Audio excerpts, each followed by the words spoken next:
Hello students, welcome to Tapon group of school education channel. आज हम standard 7th में social science subject में हमारा ये 6th चैप्टर है nomadic and D notified tribes, तो उसके बारे में हम डिस्कस करेंगे।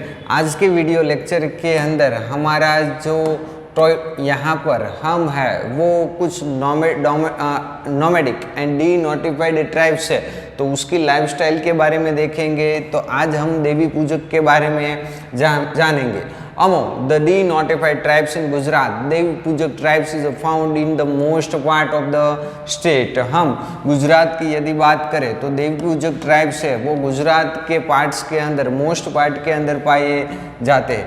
Along with the production and trade of vegetable, these people are found to be involved in some traditional occupation। अभी जो वेजिटेबल्स का ट्रेड करने के साथ साथ ही हम कह सकते हैं कि जो ट्रेडिशनल ऑक्यूपेशन के साथ ये देवी पूजक है वो जुड़े हुए हैं। In this society due to the low standard of the education and lack of awareness, superstitious and some evil practice are still seen in the some places। as a result poverty is seen in the society। अभी कई बार क्या हो रहा है कि लो standard of the education है, lake of awareness है, दूसरा है कि सुपरस्टिशियस है, दूसरा है कि कई सारे इविल प्रैक्टिस की वजह से आज के टाइम में भी वहाँ पर है वो पॉवर्टी भी दिखाई देती है। Caste tribunals plays an important role in and arbitrary in solving the social dispute और the family problem in the tribes.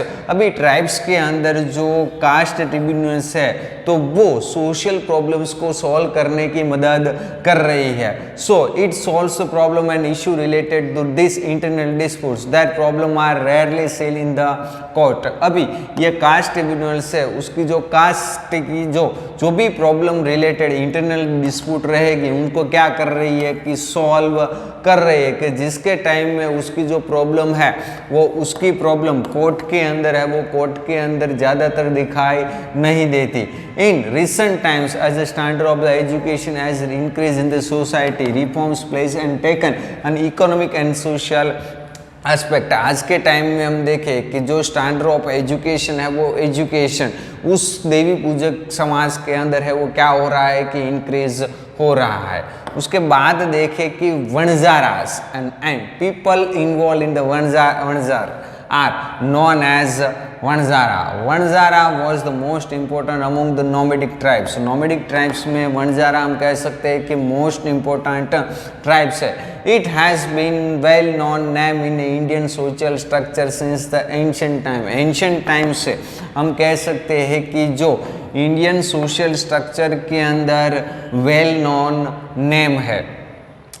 Most of the merchants were engaged in the transportation of the merchandise, यानी कि commercial goods के अंदर transportation में engage थे। Collection of their commercial goods was known as the Vanjara tandu. Alauddin Khilji used them to transport the grains and goods to the market of Delhi। Alauddin Khilji उसका इस्तेमाल किसके लिए, तो कि मार्केट में गुड्स पहुंचाने के लिए वो किया करते थे।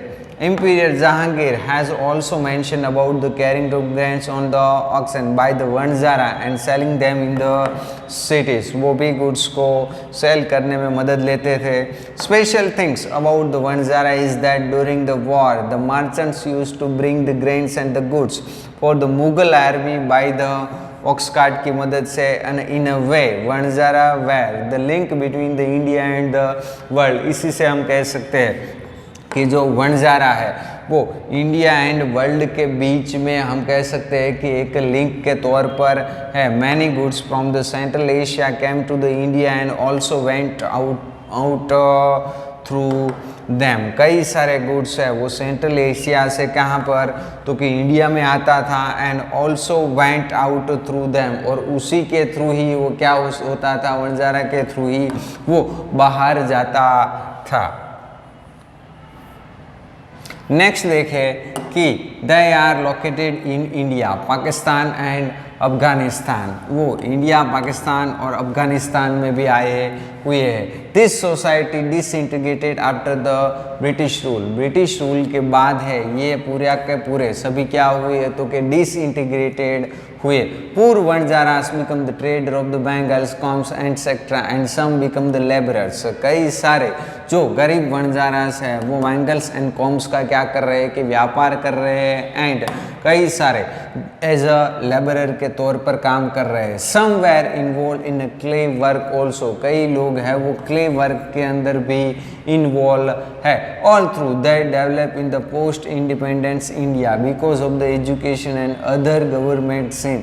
अभी उसका डेवलपमेंट है वो आज़ादी के बाद बहुत ही ज़्यादा हो रहा है। किसकी वजह से तो कि एजुकेशन पाने की वजह से और कई सारी गवर्नमेंट स्कीम की वजह से उसका धीरे धीरे डेवलपमेंट हो रहा है। Next other nomadic and D notified tribes है, तो उसके बारे में हम नेक्स्ट वीडियो लेक्चर के अंदर देखेंगे। Thank you.